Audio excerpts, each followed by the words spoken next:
السلام عليكم ورحمة الله وبركاته. سو dhawaada dhamaan asxaabta inta jaan ku xiran inta cusub dhamaantiin ku soo dhawaada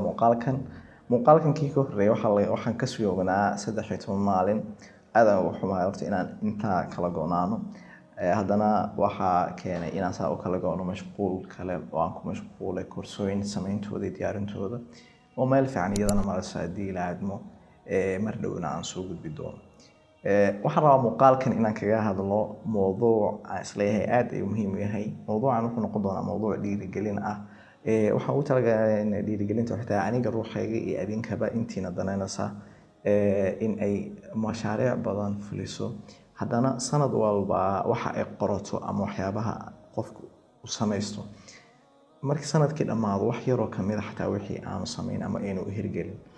maxaa keenay dhibtaas iyo waxyaabahaas ayaan rabaa inaan kaga hadlo muuqaalkan waxaan rajaynayaa inaad ka wada faa'iideysan doontaan daawasho wacan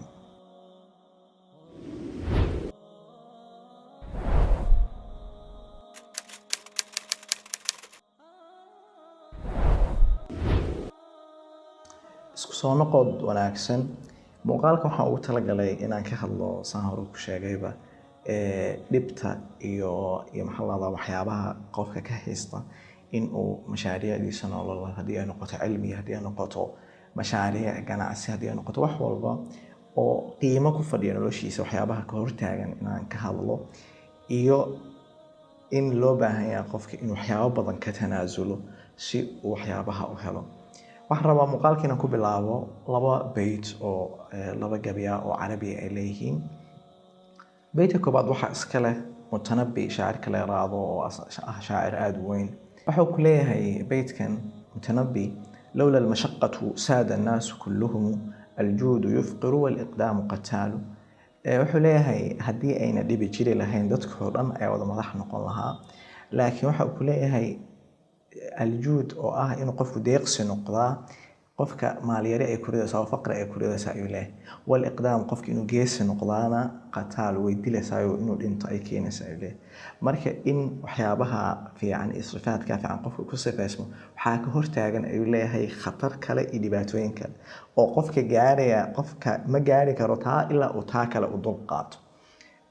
qasiida beydkan wuxuu ku jira qasiida iyana aad u qurux badan oo aan qofka soo adabka danaynayo kulay inuu akhriyo ay tahay وكبلاب لا خيل عندك تهديها ولا مال فليسعد النطق إلا يسعد الحال بيت كلا بعد ربنا مقالكم كبلاب وحوي هاي بيت أولي هاي أبو تمام شاعر كلا راضو وكجرا قصيدة دي فتح عمورية مرك لا فرتي وكو أماني معتصم وكو أماني خليفكي وحوي هاي محل هذا أبو تمام وحوي هاي أسوأ أماني معتصم وحوي بصرتها بالراحة الكبرى فلم ترها تنال إلا على جسر من التعب waxaad daymo soo aragtay ay ku leeyahay raaxada weyn markaas waxa aragtay ay ku leeyahay inaan lagu gaari karin raaxadaas ilaa bridge daal ah iyo dhib maahane taasoo macnaheedu yahay in wax walba oo nolosha in la hela qiimo leh ay tahay in lagu gaaro maxay in lagu gaarayo daal iyo buuro daal ah ay lagu gaaraya mowduucan ma aha mowduuc muslim kaliya u gaar ah وموضوع مسلمين في قالوا بكودة دركسينهم وهذا كاتب كأما محل بوق عن آخرين مع المدوي كسب سنة محل sometimes you win sometimes you learn بوق عن إنك لو حق وكشيء قريب كمية بوق وح كلها متجرو وح إن لهلا أباهن إن لهلا مدنتها نلاشة ولجوهري كارو صفضت ودقدقة متجرا كلها قفل بمك وحلا يربا إن أقصى تلقى الدال فربضا سأقوش أقار عيله معناها أنا وحى هرؤسي شيء الإمام ابن القيم صوك الله وحوليه أجمع عقلاء كل أمة على أن النعيم لا يدرك بالنعيم وأن من آثر الراحة فاتته الراحة وأنه بحسب ركوب الأهوال والمشاق تتم الفرحة والسرور وحوليه إن نعمت aan lagu gaarin nicmad kale waxa isku raaceen ay kulay dadka aqliga leh ummad kasta waxa isku raaceen in nicmad aan lagu gaari karin nicmad kale raaxada qofkii soo hormarsado raaxada jeclaystaana raaxadii dambe ay dhaafas ay leeyahay hadba qofka intuu dib iyo maxallada rafaad la kulmana uu ku gaarayo guush uu xaga ay ku gaarayo marka mowduucaas waa mowduuc muslim igaal balowda og yahay qof walba naga midana la rabo in uu ka dharagsanaado. Beryahan dambe waxaa badatay xayeysiimaha iyo advertisement waxaa badatay macnaha ka duwan sheegaysa, oo waxaa arkaysaa maalintii waxaa kusoo maraya intaasoo muuqaal iyo intaas xayeysiin oo kula hesa waxaas matalan ku baro waqti kooban. Waxaa laga yaabaa xitaa marka qaar inaad aragto Englishka oo dhan inaad ku hadasho sidii qof native oo kale uga hadasho. Waxaa ku baran kartaa 2 bilood inaad aragto xayeysiin ku leh, ama aad aragto xayeysiin maalin dhoweed aan soo martay ruuxayga oo boorkeeda uu leeyahay naxwaha dhan waxaa ku baran kartaa 3 maalin kaliya, taasoo ah xaqiiqada wax aad uga fog. waxa saa loo leeyahay waxay tahay sababta qof walbo naga mid ah si guud advertisement-iga marka la sameeynayo dadka qofka waxa la hadlaa shucuurkiisa ayaa la hadlaa. qof walbo naga mid ah caatifadiisa waxa ay jeceshahay 2 eray ay jeceshahay oo ah wax fudud oo si fudud lagu sameyn karo. qofka ma jeclo wax waa daal wixii laga raado, ma jeclo juhdi ay u baahan yihiin, iyo wax si degdeg ah lagu helo. qofka bini'aadamka oo dhan ayaa degdeg ka samaysan waxa ayaa si fudud kaga kala saadil weeraado. lagama yaabo in wixii waqtiga dheer u baahnaa xataa dadka 90% hadii la weydiiyo waxa hore ka hel faa'iidadooda iyo faa'iido ka badan helaysaa, laakiin waqti dheer ay ka qaadanaysaa. badi dadka waxay dooranayaan waxa faa'iidadu ha yaraatee soo degdega ay qaadanayaan. saawadeed mowduucan ma aha kaliya xataa mowduuc adduunyada kaliya ku saabsan, waa mowduuc ukhrawiya. النبي صلى الله عليه وسلم حديثي ثوحة كشيء حديث كمذا مركو كهالله جنة مركو كهالله النبي صلى الله عليه وسلم حليه هي وحفت الجنة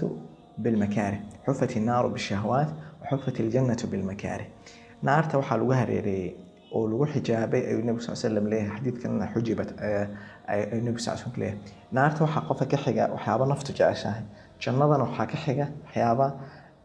نفط نعبته. oo qofka inuu nafsadiisa la jihaado u baahan oo sadaqada xoolihiisa inuu bixiyo maxaa la raada nafsadiisa inuu bixiyo jihaado. waxyaabahaas ay naftu jeclayn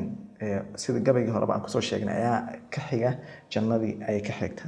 halka naartiina ay ka xigaan waxyaaba naftu jecesha oo qofka shaytaankiisa iyo waxyaabahaas oo ay ku dhiirigelinayaan. waxa isna aayado badan quraanka macnahaas u sheegayaan.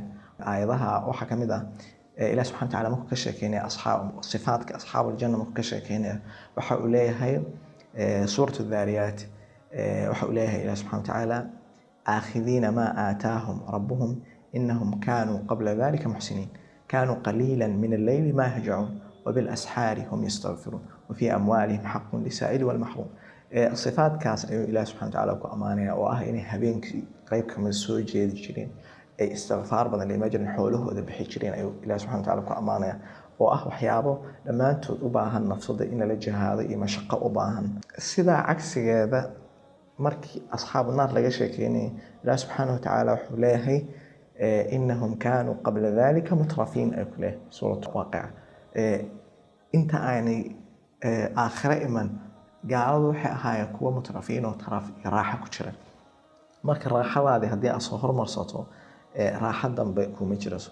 وانا أرهن أدون آخرة موضوع قفك إنو كدرك سنة ضل الربو إن وحوال بأي أباهيهين هدي علم أي تهي هدي أي تهي مشروع جنع السماعات هدي أي تهي وحوال بأ أو قيمة له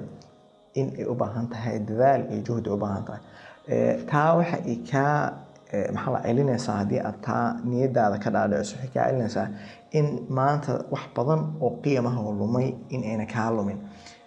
sababtoo amaanta dad badan waxa arkaysaa loo leeyahay aan waaye ama caanimo iyo waxyaabo noocaas raadineen halka ay ka raadinayaan ay tahay dadaal inayna bixin oo caanimo aan macna lahayn qiyamka lagu luminaayo shahawaadkii lagu faafinayo waxyaabahaas oo dhan wax keenayaan markii qofka hadii uu ku soo talagalo daal haduu ku soo talagalo in uu ku gaaro wadadii saxda ahayd qiimaha inuu ku gaariyo majdiga, halka wadadan yar ee shortcut-ka xumaanta iyo waxyaabaha kale ayna ku gaarsiinaynin majdiga la rabo kuma gaarsiinayso. waa laga yaabaa caan inaad noqoto, laakiin maxaa caan ku tahay maanta haddii qof la weydiiyo adigii caanka ah inaad ka xishooto ayaa laga yaabaa. haddii aad waddo khaldan soo martay waxaa laga yaabaa inaad adigii ka xishooto. saa awadeed maanta waxaan rabaa muuqaalkan inuu dhiirigelin u noqdo intiinaas rabtaa in ay wax un soo kordhiso nolosha. haddii ay noqoto cilmi inay soo kordhiso, haddii ay noqoto inay khibrad nololeed soo kordhiso, dhammaantood waxay u baahan yihiin dadaal iyo inaad ugu yaraan dadaasho inta dadka ku xeeran ama dadka badi intaynan dadaal bixin in ka badan inaad bixiso ayaa loo baahan yahay. waxaan rabaa inaan intaas kusoo gabagabeeyo muuqaalka inaan aada usii dheerayaan ama rabo wax badan waan sheegi lahaa laakiin haddana waqtiga muuqaalka ayaa waxaan malaynaya hadda 10 daqiiqo wax ku dhow ayuu sii marayaa. marka waxaan rajeynayaa inaad ka faa'iidaysan doontaan muuqaalkan aadna ka tanaasuli doonto waxyaabo badan oo noloshaada naftaada jeceshahay haddii ay noqoto kulamada badan haddii ay noqoto ciyaaraha waxyaabo badan oo nolosha jecel oo fuduul ah oo zaa'idka ah waxyaabaha dee qofka waxaa laga yaabaa marka qaar u baahan tahay inaad samaysato entertainment yar ama tanfiis inaad nafsadaada u samayso waa loo baahan yahay laakiin in waxyaabahaas ay keenaan in waxyaabihii noloshaada qiimaheeda iyo lahaayoo dhan in aad boos inta tiraahdo weligaana aana waxna kuu suuragelin iyadana waa laga fiican yahay. marka waxaan leeyahay intaasaan rabaa inaan kusoo gabagabeeyo waxaan rajeynaya inaad ka faa'iidaysataan muuqaalkan aad iyo aadna waa idin salaamaya muuqaaladan insha Allah tacaala waxaan rajeynayaa inaan sida hadda kan iyo inta u dhaxaysa in ka sokaysa aan u dhaxaysiino oo maalmo ay u dhaxeeyaan intaas ayaan kugu gabagabeynaya waxaan leeyahay assalaamu calaykum waraxmatullaahi wabarakaatu.